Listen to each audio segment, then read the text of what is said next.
Fala aí, galera do Dominantes Online, tudo bem com vocês? Como é que vocês estão? Bom dia, boa tarde, boa noite. Aqui é o Caio, tá? E hoje nós vamos falar sobre um período que é muito mais conhecido, talvez, pelos aspectos bélicos, né? Pela guerra, pela conquista, inclusive já foi alvo de filme, né? Que é o chamado helenismo, tá? Mas que foi um período também que vai contribuir bastante para o nosso pensamento filosófico. Inclusive, alguns aspectos desse mundo nós temos presentes até hoje, dessas novas concepções de mundo, melhor dizendo. E é algo que vem sendo cobrado cada vez mais, né, nos vestibulares. Então, é um ponto bastante importante que às vezes não é dado a devida atenção em livro didático. Então, presta muita atenção que hoje a gente vai falar sobre o helenismo. Helenismo que, obviamente, vai ter na sua figura mais conhecida, né, Alexandre III da Macedônia, ou Alexandre o Grande, Alexandre Magno, né, que vai ser o rei da Macedônia, vai criar o Império Macedônico, né, filho de Filipe II, da dinastia Argéada, né, esse cara que vai ter ali o maior império até então conhecido, né, império que vai unir África, Europa e Ásia, né? Um homem que vai constituir um império que basicamente nunca foi derrotado numa batalha. Mas hoje a gente não vai ter aqui para falar do Alexandre, e sim do mundo que o Alexandre constituiu, esse chamado mundo helênico, tá? Bom, o contexto histórico, obviamente, é o domínio e a expansão do chamado Império Macedônico. Lembrando que a Macedônia de Alexandre Grande era uma região mais ao norte do que a gente chama de Hélade, que a gente chama de Grécia moderna, tá? Região próxima à Trácia, tá? E a partir desse domínio, especialmente porque o mundo grego, como existia, ele estava numa grande convulsão pelas sucessivas guerras, né? Guerras com o Império Persa, depois as guerras entre Esparta e Atenas, posteriormente entre Esparta e Tebas, depois Tebas e Corinto, enfim, uma série de conflitos que vão existir.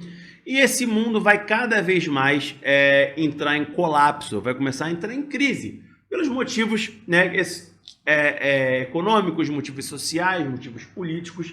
E ao norte desse mundo, um reino havia se fortalecendo, que era o reino da Macedônia. E esse processo ele vai ter o seu início justamente com a chamada Batalha de Queroneia, tá? Na qual os exércitos de Filipe II conseguem vencer ali uma coalizão de cidades gregas, né? E a partir disso estabelecer o seu controle, tá, sobre a Grécia com o filho de Filipe II, Alexandre. Esse domínio se expande para mais áreas ali da Ásia e da África, né? Quando ele especialmente derrota o grande Império Persa. Então, essa história é uma história de um mundo que está entrando em crise e um novo mundo que está nascendo, tá? E isso vai ser sintetizado na gradativa queda da polis, ou seja, a polis como centro de discussão política, centro da vida, está cada vez mais perdendo a importância para grandes organismos políticos. Então, essa vida até então descentralizada, fundada na polis, é uma vida muito mais abrangente, ou seja, grandes organismos políticos como o próprio Império Macedônico, né, e os outros organismos que vêm depois, a República Romana, né, o reino grego-macedônico do Egito, né, o Império Seleucida, todos os organismos, né, fundamentados ali em grandes grupos políticos, não mais nessa questão descentralizada que marcou a Grécia Antiga durante tanto tempo, tá? Alexandre o Grande vai espalhar a cultura grega por essas partes dominadas, porém esse processo vai ser muito mais um movimento de fusão do que necessariamente de imposição. Por mais que Alexandre e os seus, né, seus homens, enfim, que eles tivessem de uma educação grega, que não era necessariamente grega em todos os aspectos, porque, como eu falei, a Macedônia não fazia parte da Grécia, da Hélade, né? Ela estava próxima ali, adotava muito da Grécia, mas não era necessariamente a Grécia, então já não era uma cultura basicamente grega, na acepção da palavra, tá? Mas ainda assim vai haver uma grande fusão de culturas. Alexandre o Grande, ele talvez tenha dominado um império tão grande porque ele nunca teve uma política impositiva. ele absorvia muito bem os costumes locais. E justamente dessa absorção de costumes, somado a essa vida grega, tá, que vai nascer esse dito mundo helênico. Tá? Então essa fusão dessas culturas novas, a cultura grega com essas culturas, a cultura persa, a cultura egípcia, é que vai criar o processo ali de helenização, ou seja, era um escopo grego, mas muitos aspectos não eram tipicamente gregos. E com isso vai surgir o novo homem. Quem era esse novo homem? Era um homem que que questionava o mundo que existia ao redor dele. Ou seja, as explicações que existiam até esse momento, estamos falando aí por volta, né, do século 3, século 2 antes de Cristo, essas explicações elas não bastavam mais. Então esse homem ele vai lançar novos questionamentos, tá? Então, por exemplo, esse homem ele é um cidadão do mundo, ele não é um cidadão especificamente da sua polis, ele transita por distâncias maiores. Esse homem ele precisa de novas explicações porque ele tem novas necessidades. Ele não é um homem mais centrado na sua polis, tá? Até porque lá, voltando para a Grécia, existia uma grande questão de que a cidadania grega ela estava muito ligada à sua identidade local. Ou seja, por exemplo, se você só era ateniense se você fosse nascido de pai e mãe ateniense, e homem, obviamente, tá? Porque a Grécia era um mundo bastante masculinista nesse aspecto. Tá? Então, se um estrangeiro morasse em Atenas, ele não era considerado cidadão, ou seja, ele era excluído da vida da polis. Agora essa questão não mais existia. Então esse homem também ele não tinha uma ligação umbilical com a polis. Tá? Ele era um homem mais abrangente. E mais abrangente, outras explicações são necessárias. Tá? Com isso vão surgir inclusive novas ordens sociais, porque essa ordem baseada na polis, na ideia de localidade muito presente, tá? Até porque a polis ela é constituída por agrupamentos gentílicos, tá? Novas ordens sociais vão se formar. Então novas castas, novas disputas, novos grupos políticos vão se formar, porque esse mundo ele é um mundo com muita mistura de culturas. Diferentes culturas vão criar ali um novo caldo sociocultural. E, além disso, vai haver um certo desprezo aos costumes locais. Mas, Caio, você não acabou de falar que esses costumes são absorvidos? Sim, eles são absorvidos. Tá? Porém, apesar de serem absorvidos, ainda vai tentar se manter uma aura grega, ou seja, uma capa grega. Por mais que Alexandre, por exemplo, fosse coroado como faraó, que Alexandre, né, tivesse mais de uma esposa, costumes que não eram gregos, ele ainda assim se mostrava como um exemplo do homem grego, tá? Então, por mais que esse novo homem fosse um cidadão do mundo, que precisasse de novas explicações, que esse contexto social mudou, ele ainda vai se mostrar como um grego típico, supostamente, mesmo que já não mais o fosse. Tá? Agora vamos entender aqui algumas dessas correntes filosóficas que surgem a partir de todo esse contexto que eu mostrei para vocês. A primeira é o chamado epicurismo. Epicurismo que tem o seu gênese, né, com Epicuro de Samos. Epicuro de Samos, tá, vai pregar uma vida voltada a prazeres simples. Ou seja, não era uma vida contra prazeres, não, cuidado para não confundir isso, tá? Mas era uma vida voltada a prazeres simples. Por exemplo, estou com sede, vou beber algo. Estou com fome, comerei algo. Estou com sono, vou dormir, tá? Quero conversar com alguém, eu vou conversar. Ou seja, a prazeres simples. Você não deveria se abdicar de vontades que você tivesse. Porém, essas vontades deveriam ser moderadas. Vontades mais simples, ligadas a uma vida simples, com moderação, tá? Por quê? Ao contrário, coisas como fama, riqueza, glória, status, coisas que inclusive eram muito importantes para o próprio Alexandre o Grande, né, que se via ali como um descendente de Aquiles, tá? E outros que vão dizer, como o próprio pai de Alexandre, Filipe II, que dizia ser parente de Hércules, né? Essa ideia do grande herói, do grande pensador, ela está caindo um pouco em desuso, e o epicurismo é uma prova muito clara disso. Ele despreza essas grandes ideias de glória, de riqueza, de fama, de status, e ele se volta mais ataraxia, que era justamente essa vida voltada a prazeres simples, a prazeres mais mundanos, a prazeres mais moderados. Uma outra corrente filosófica que surge nesse período é o chamado estoicismo. E o estoicismo é muito cobrado em Enem, tá, galera? Então cuidado que vira e mexe o conceito de ser estoico, tá? É cobrado. E às vezes no enunciado da questão só é jogar esse termo, estoico. E se você não sabe o que é estoicismo, como é que a gente faz?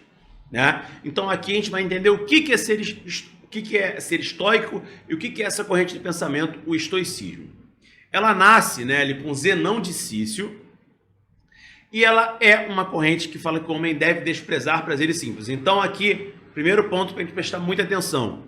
Estoicismo não é a mesma coisa que epicurismo. São coisas completamente diferentes. Epicurismo, prazeres simples, prazeres moderados.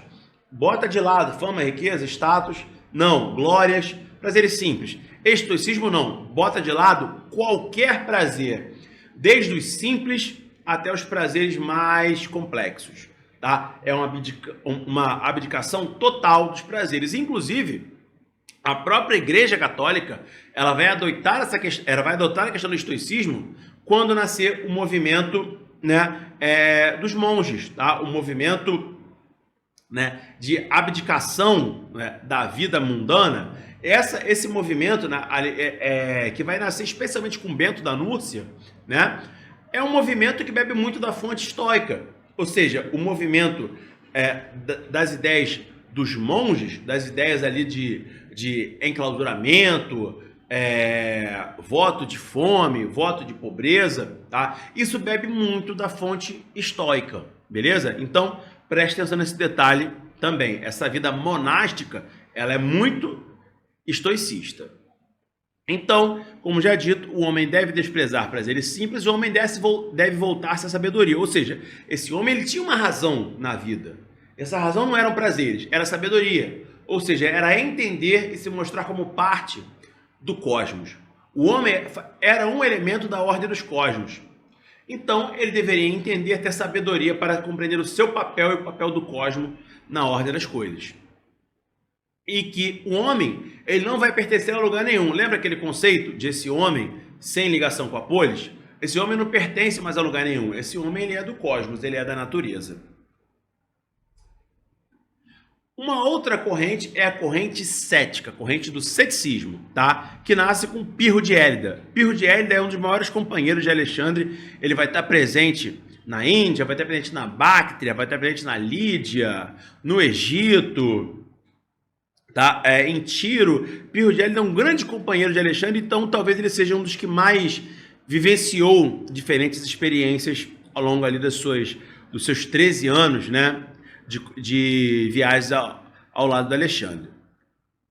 E Pirro, ele vai ter uma concepção de que não se sabe o que é certo ou errado, não existe certo ou errado, justo ou injusto, não existe bem ou mal. A concepção de Pirro é a chamada epoqué, ou seja, não existe nada, não existem conceitos, tá? Por quê? Não há certeza de nada. E como que Pirro chega a essa concepção? Pirro é um homem, né, que nasce na Macedônia, posteriormente viaja até o Egito, vê uma nova coisa, viaja até Tiro, vê outra coisa, viaja até a Báctria, vê outra coisa, viaja até a Lídia, vê outra coisa, viaja até a Índia, outra coisa, ou seja, ele vê mundos completamente diferentes e que a ideia do que é bom na Macedônia era completamente diferente da ideia do que é bom no Egito, que era diferente da Índia, ou seja, os parâmetros que ele vê de certo, errado, bom, mal, eles mudaram ao longo da vida. Então ele chega à conclusão de que não existe certo e errado, não existe justo e injusto, não existe bem e mal. Tudo depende do quê? De onde você está. Então tudo é epoqué. Não tem certo e errado, não tem justo e injusto, não tem bem e mal, não tem legal e ilegal. Não há certeza de nada. Beleza? E uma outra corrente que nós vamos entender também é a corrente cínica, a corrente do cinismo, tá? Que terá o seu grande expoente em Diógenes de Sínone, que vai ter o apelido nada carinhoso de Diógenes o Cão, tá? Nós vamos entender por que ele terá esse nome. Essa corrente cínica, ela pregava, né, a vida da forma o mais simples possível. E quando se fala aqui de simplicidade, não é aquele conceito lá epicurista de prazeres moderados, não. Era o conceito radical, tá, de epicurismo, talvez até de estoicismo. Por quê? Essa simplicidade ela deveria ser levada ao máximo possível. Ou seja, eu tenho que dormir? Tenho. Eu posso dormir em qualquer lugar, não preciso dormir numa cama. Não estou falando nem de uma cama simples, não preciso nem dormir em cama. Eu tenho que comer? Tenho. Eu não preciso comer uma comida barata, eu preciso comer qualquer coisa, alguma comida que alguém me doe. Eu preciso tomar água? Sim, vou pegar água em qualquer poça d'água e vou tomar. Ou seja, uma vida o mais simples possível. Daí o desprezo total a toda e qualquer convenção social. Ou seja, o cinismo já vai beber da fonte estoica, já vai beber da fonte epicurista, tá? Vai bebendo de várias fontes, né? Porque ele chega a um ápice de que convenções, modelos, status, glórias, sociedades, tudo isso aí não vale a pena, tá? O que valeria a pena, tá, era o máximo possível de simplicidade. E uma história que fica muito famosa, né, com Diógenes de Sina, Diógenes o cão, é do seu encontro com Alexandre, né? Diógenes, por essa uma forma de viver dele, ele fica muito conhecido, e Alexandre o Grande decide, né, ir ao encontro de Diógenes. Quando Alexandre chega perto de Diógenes, Alexandre pergunta: Diógenes, tu que és conhecido e tal, me peças qualquer coisa, lhe darei. Aí Diógenes diz a história que respondeu mais ou menos: me dê licença porque estás a tampar o meu sol.